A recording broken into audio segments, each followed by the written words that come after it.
Paz do Senhor Jesus. Continuando o estudo, o poder do jejum. Segundo Samuel 12. Natã, o profeta, repreende a Davi.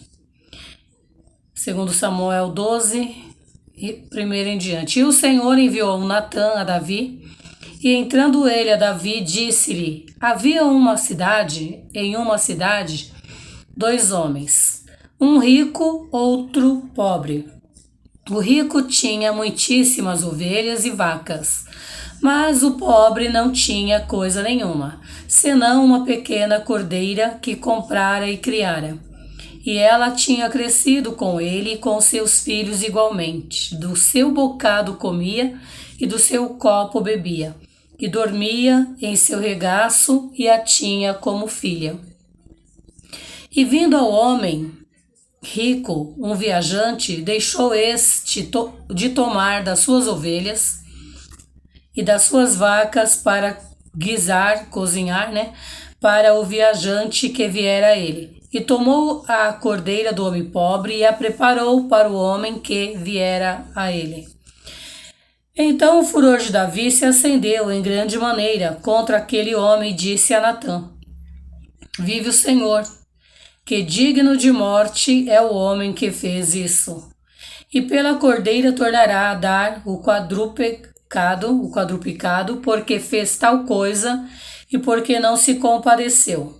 Então disse Natã a Davi: tu és o homem. Assim diz o Senhor Deus de Israel: eu te ungi rei sobre Israel, e eu te livrei das mãos de Saul. E te dei a casa de teu senhor e as mulheres de teu senhor em teu seio, e também te dei a casa de Israel e de Judá. E isto é pouco, mais te acrescentaria tais e tais coisas. Porque, pois, desprezaste a palavra do Senhor, fazendo mal diante de seus olhos? A Urias o Heteu feriste à espada, e a sua mulher tomaste por tua mulher, e a ele mataste com a espada dos filhos de Amon. Agora, pois, não se apartará a espada jamais da tua casa, porquanto me desprezaste e tomaste a mulher de Urias, o Heteu, para que te seja por mulher. Assim diz o Senhor: eis que suscitarei da tua mesma casa o mal sobre ti, e tomarei das tuas mulheres perante os teus olhos, e as darei a teu próximo, o qual se deitará com tuas mulheres perante este sol. Porque tu o fizeste em oculto, mas eu farei este negócio perante todo Israel e perante o sol. Então disse Davi a Natã: pequei contra o Senhor. E disse Natã a Davi: também o Senhor traspassou o teu pecado, e não morrerás. Todavia, porquanto com este feito deste lugar sobremaneira, que os inimigos do Senhor blasfemem também, o filho que te nasceu certamente morrerá. Então Natã foi para sua casa, e o Senhor feriu a criança que a mulher de Urias dera a Davi, e adoeceu gravemente. E buscou Davi a Deus pela criança, e jejuou Davi, e entrou e passou a noite prostrado sobre a terra. Então os anciãos da sua casa se levantaram e foram a ele para o levantar da terra. Porém ele não quis, e não comeu pão com eles. Louvado seja Deus. O jejum, ele quebranta a nossa carne. Quando nós estamos em jejum, a gente começa a refletir naquilo que fizemos.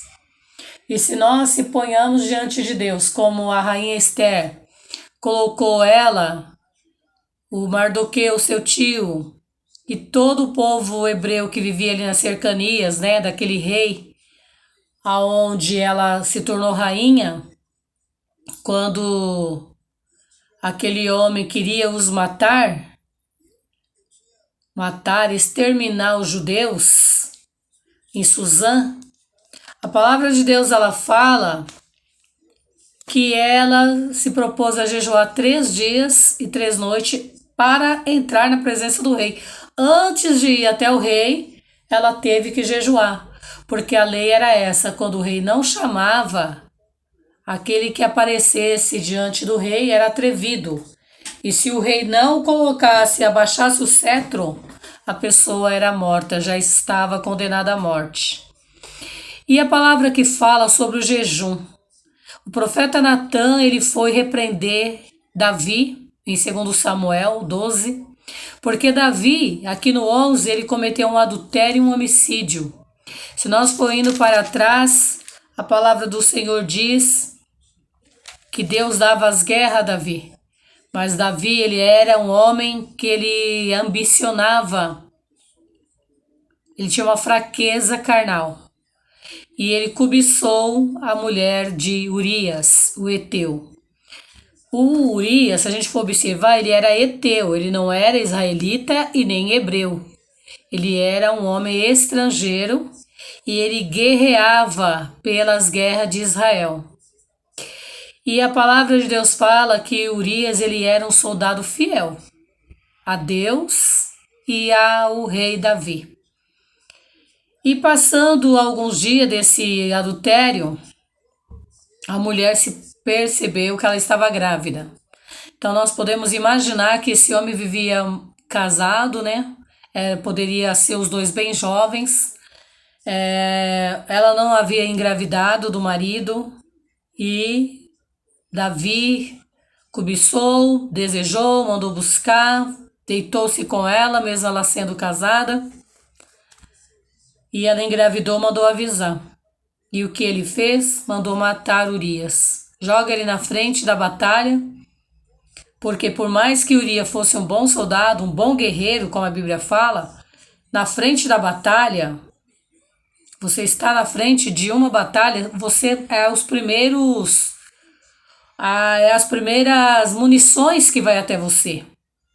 E no caso lá era a espada, né? Então a maioria dos soldados que eles põem na frente, eles colocam primeiro os fracos para depois indo os fortes. Mas ali o Amor, eles eram países experientes na guerra. Então ali as armas deles eram bem melhores que as armas de Israel. E ele lançou ali a maioria. No início eles começam a matar, muita matança, porque eles vão com toda a força, ainda está no início da guerra, homens fortes, ainda não passou um período alto da peleja. E ele jogou esse homem naquela parte ali da peleja, quando eles entraram numa certa localidade da cidade para enfrentar. E passando isso, Deus enviou o profeta e repreendeu a Davi. E Deus, ele deu uma mensagem a Natã, uma mensagem de comparativa. Havia numa certa cidade um homem rico e um pobre. O rico tinha muitíssima ovelha, era muito rico, e o pobre não tinha nada, só tinha uma ovelha. E assim foi visitar o homem rico, e o homem rico, em vez de pegar das suas ovelhas, pegou a única que tinha o pobre. E ele se irou. Não, ele é digno de morte. Ele traz esse homem aqui que nós vamos matar ele. Davi tinha sangue nas veias e nas mãos. Ele só gostava de matar e adulterar. E ele tinha todas as qualidades boas de Deus, mas esses dois pecados aí, Deus não tinha muito prazer nele. E ali aí Natã, bem manso, né, o profeta de Deus, disse: esse homem é você. Aí falou: você, além de matar Urias, deitou com a mulher dele e agora ela espera um filho seu. E eu pequei, se humilhou, né? Ele falou: então, mas Deus também já traspassou o seu pecado, você não vai morrer. Mas vai ter uma coisa, ela está grávida e o filho que nascer dela vai morrer. E assim aconteceu. A criança nasceu, ficou doente. E Davi se propôs diante de Deus, se colocou diante do Senhor em jejum. Mas o jejum, como eu falei no outro vídeo, no outro estudo, o voto atrevido de Saul. Saul ele fez um voto precipitado de enviar os seus guerreiros em guerra e não permitir que ele se alimentasse. E Davi fez um voto também, querendo mudar a profecia, a revelação de Deus, um voto de tolo, um voto atrevido. Entrou em jejum para que a criança sarasse e não morresse. Sendo que Deus já tinha dado a sua palavra que pelo adultério dele, essa criança, a primeira, ia falecer. Então ele ficou lá vários dias em jejum, não comeu, não bebeu, quando os seus empregados lá, os seus servos iam chamar, e ele não queria se levantar.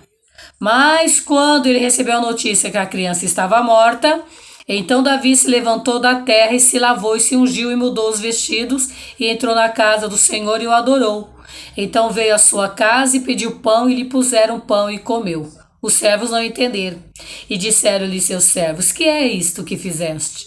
Pela criança viva jejuaste e choraste. Porém que morreu a criança, te levantaste e comeste pão? E disse ele: vivendo ainda a criança, jejuei e chorei, porque dizia: quem sabe se o Senhor se compadecerá de mim, viva a criança.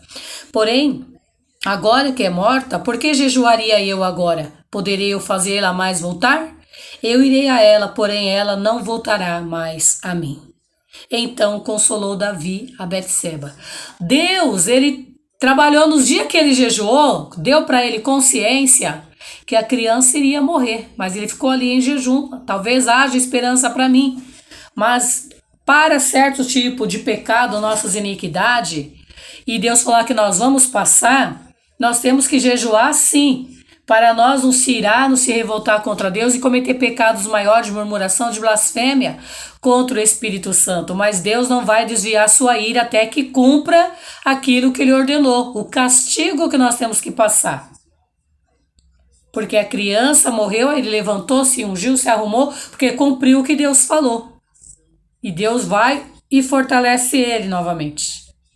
E o perdoou. Então é necessário saber a causa que você está a jejuar. Não adianta querer jejuar para combater Deus, porque Deus a ninguém combate. Como diz a palavra do Senhor, o poder do jejum. O jejum ele tem poder para nos quebrantar, para nos fazer parar de pecar.